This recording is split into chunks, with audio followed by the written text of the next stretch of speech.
Assalamu alaikum, dear viewers. Our basic task students, Mr. Fahim Mia, and you can call me Fahim. Mr. Fahim and MD Mahbub Rahman, but you can call me Mahbub. okay, so we have got Mr. Fahim and Mahbub. They're doing practice. So let's see what they do. So I understand you are interested in restaurant work. Yes, I have got a bit of experience and I can provide references. Okay, I can check all that later. Now Milo's restaurant have some vacancies to work, and they are really good company to work for and lots of benefits. Oh, right. They've got a very good reputation for looking after staff. For example, all employees are getting training, even temporary staff. Oh, really? That's quite unusual, isn't it? Certainly is. And do your staff get free uniforms too? You just need to wear a white t-shirt and black trousers.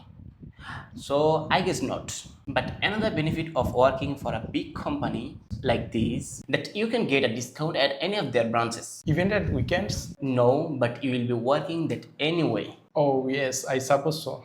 Most of their restaurants are in the city center, aren't they?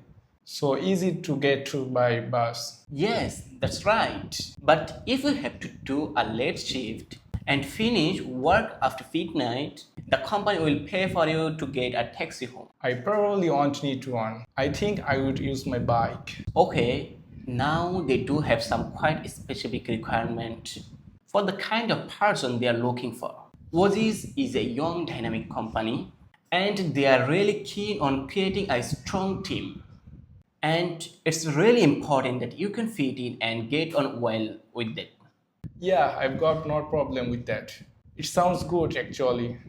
We had to make sure we have a really high level of service. That's good to hear. That will be equally important at Oasis. I know they want people who have an eye for detail. That's fine. I'm very used to working in that kind of environment. Perfect.